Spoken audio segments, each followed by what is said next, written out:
The year is 1692. Salem Village, a small Puritan settlement in Massachusetts, stands on the brink of an unprecedented crisis.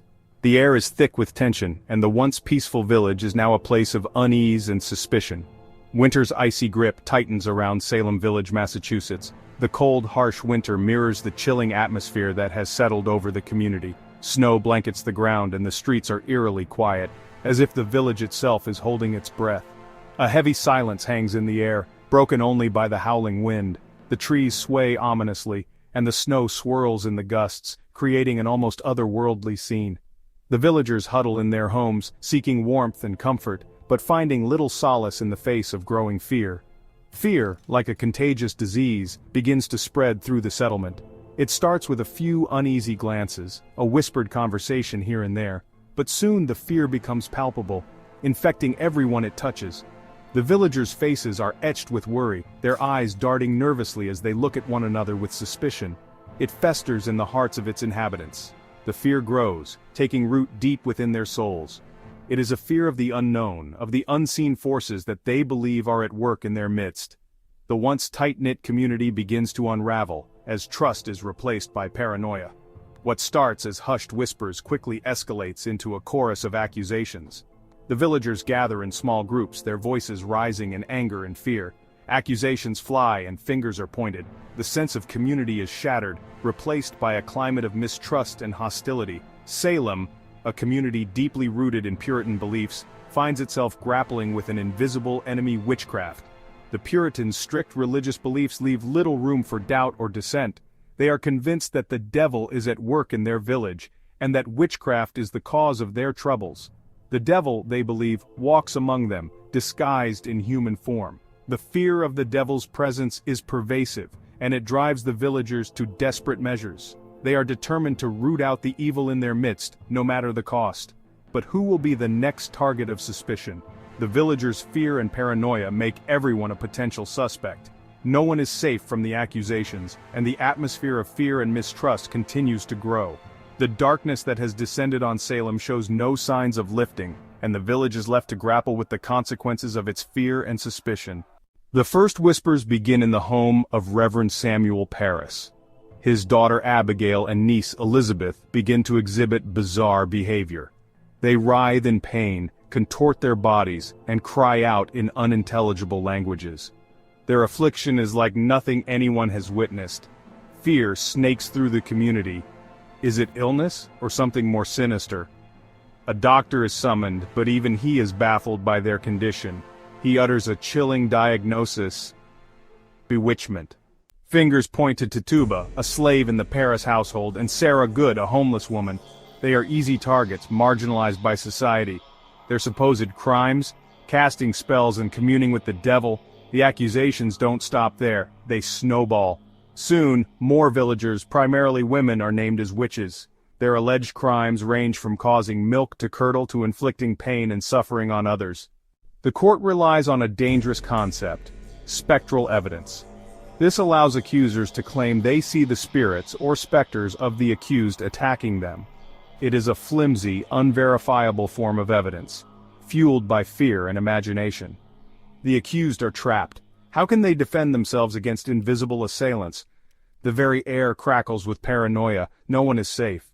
Section 5. Inside the Salem Courtroom. The year is 1692, and the air is thick with tension and fear.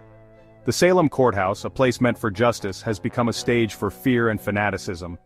The dimly lit room, filled with the flickering light of candles, casts eerie shadows on the faces of those present. The atmosphere is charged with a sense of impending doom. The Salem courthouse becomes a stage for fear and fanaticism. The once orderly courtroom is now a scene of chaos. The frightened crowd, a mix of townsfolk and families, watches in horror as the events unfold. Whispers of witchcraft and the devil's work fill the air, creating an environment of paranoia and suspicion. Accusers, often young girls, writhe and scream, claiming to see the tormented spirits of the accused.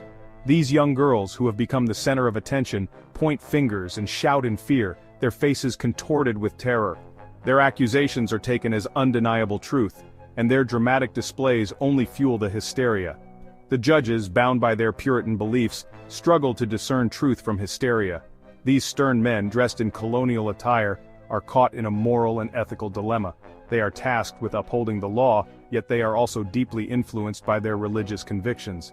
Their discussions are tense as they grapple with the weight of their decisions. The accused are subjected to humiliating tests. These individuals, often innocent, are brought before the court and made to endure public examinations. They are questioned relentlessly, their every word and action scrutinized. The humiliation they face is immense as they are treated as guilty until proven innocent. They are thrown into water to see if they float, which is considered a sign of witchcraft. This brutal test, known as swimming a witch, is based on the belief that witches would float while the innocent would sink.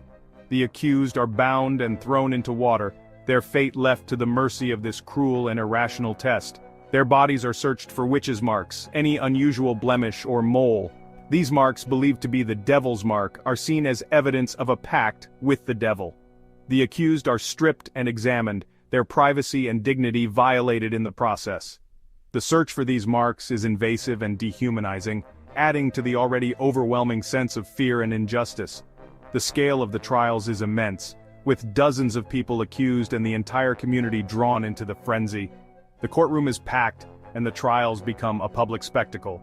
The fear of witchcraft spreads like wildfire, and no one is safe from suspicion. Friends turn against friends, and neighbors against neighbors, as the hysteria consumes the town. Harsh judgments are passed, and the consequences are severe. Many of the accused are sentenced to death, their lives cut short by the fear and ignorance of the time. The gavel strikes, sealing their fate, and the courtroom erupts in a mix of relief and despair. The legacy of these trials is one of tragedy and a stark reminder of the dangers of mass hysteria and the loss of reason. Section 6. The Unforgiving Jail. Those found guilty face a grim fate. They are imprisoned in cramped, squalid conditions, awaiting their execution. The stench of fear and despair hangs heavy in the air. One man, Giles Corey, refuses to plead guilty or not guilty to the charges. He endures a gruesome death, crushed under the weight of stones, his last words a defiant cry for more weight. Section 7. A Governor's Intervention. As the trials reach a fever pitch, doubts begin to surface.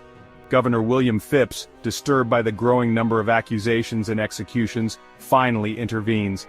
He dissolves the Court of Oyer and Terminer, established specifically for the witch trials. The trials sputter to a halt. Many of the accused are released from prison, but their lives are forever scarred by the ordeal. The shadow of the witch hunt lingers. Section 8. Legacy of Fear. The Salem Witch Trials cast a long shadow over American history. They serve as a chilling reminder of the dangers of mass hysteria, religious extremism, and the abuse of power. The trials also highlight the vulnerability of marginalized groups. Those accused were often outsiders, women, the poor, and those who did not conform to societal norms. Their voices were silenced in a wave of fear and paranoia.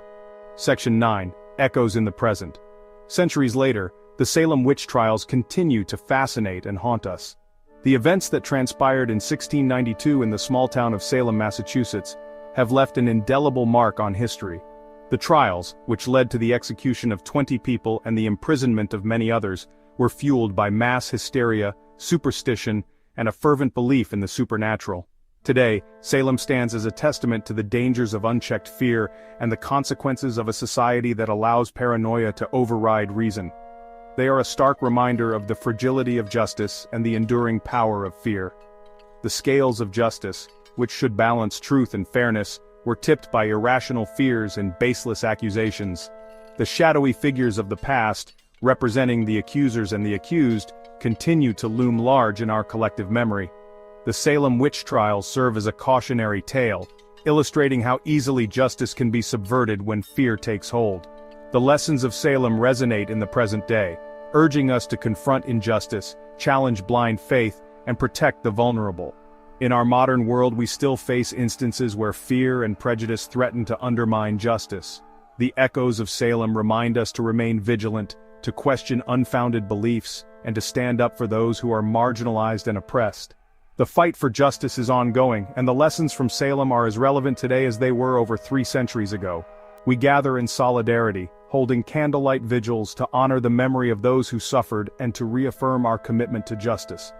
These acts of remembrance and unity serve as powerful symbols of our resolve to learn from the past and to ensure that such injustices are never repeated.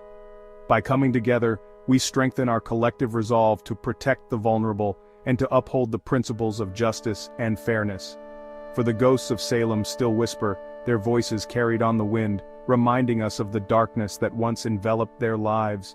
The foggy graveyards and shadowy streets of Salem are filled with the echoes of the past, urging us to remember the lessons learned and to remain vigilant against the resurgence of fear and injustice, reminding us that the darkness of the past can easily resurface if we are not vigilant.